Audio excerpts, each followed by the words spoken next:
Parlons aujourd'hui de l'Espagne. L'Espagne est une nation très importante, est une sélection nationale très importante en Europe qui a dominé largement le continent européen depuis ces 60 dernières années puisqu'ils se sont qualifiés à 12 reprises en phase finale d'un euro et ont remporté la compétition à 3 reprises autant que l'Allemagne.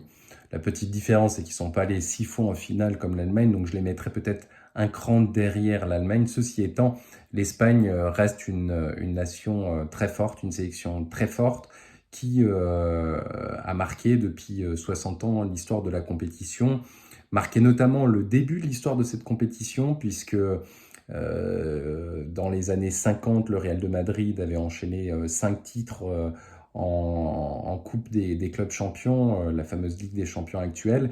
Et tout le monde s'imaginait que l'Espagne, la sélection espagnole, allait remporter l'Euro 1960, la première édition.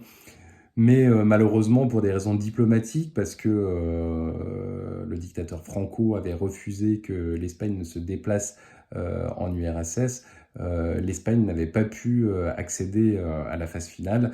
Et c'est l'URSS qui l'avait à l'époque emporté au point que Franco l'avait mal vécu. 4 ans plus tard, l'Espagne remporte la compétition pour la première fois, la deuxième édition donc du championnat d'Europe des Nations en Espagne et contre l'URSS, ce qui était un petit peu un pied de nez de Franco à l'URSS. Et donc l'Espagne a enfin réussi à l'emporter. En 1984, ils ont perdu en finale contre nous, chacun s'en souvient, avec la fameuse Arconada, cette erreur du gardien espagnol. Et puis plus récemment, et c'est ce dont tout le monde se rappelle, c'est l'ultra-domination de l'Espagne, des Xavi, des Iniesta, des Ramos, des Casillas, qui à l'époque avaient enchaîné l'Euro 2008, la Coupe du Monde 2010 et l'Euro 2012.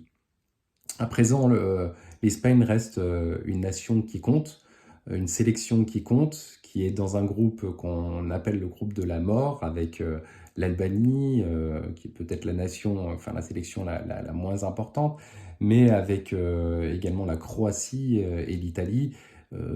Pour ces deux nations, ça va être des retrouvailles, puisque l'Espagne avait gagné la Ligue des Nations il y a un an contre la Croatie, donc c'est une première retrouvaille. Et puis l'autre retrouvaille, ça va être avec l'Italie, puisque l'Espagne s'était fait sortir du dernier Euro en 2021 en demi-finale au tir au but contre les Italiens. L'Espagne, on peut attendre beaucoup d'eux lors de cet Euro 2024, peut-être d'ailleurs remporter le quatrième titre qui les placerait définitivement au-dessus de toutes les sélections en Europe.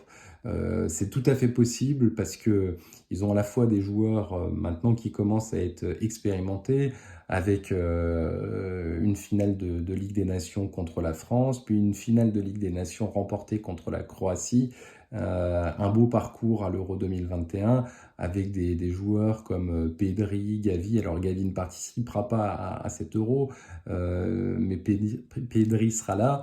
Et puis il y a beaucoup d'autres talents. Je pense au jeune Yamal, je pense aux joueurs de Leipzig, Olmo, je pense à Morata. Donc on voit bien que l'Espagne a une vraie tradition du football et arrive toujours à générer de nouveaux joueurs de très grande qualité. Et donc, il y a beaucoup à attendre d'eux lors de l'Euro à venir.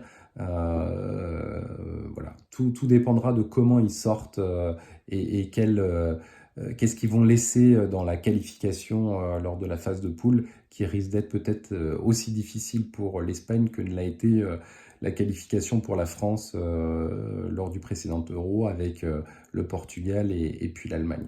Voilà, donc beaucoup d'espérance pour cette Espagne, une Espagne qui marque le football européen, mais qui marque aussi le football mondial, notamment depuis les années 2000, avec ce fameux jeu de possession, ce jeu de redoublement de passes, le fameux tiki-taka qui est enseigné à Barcelone, à la Masia.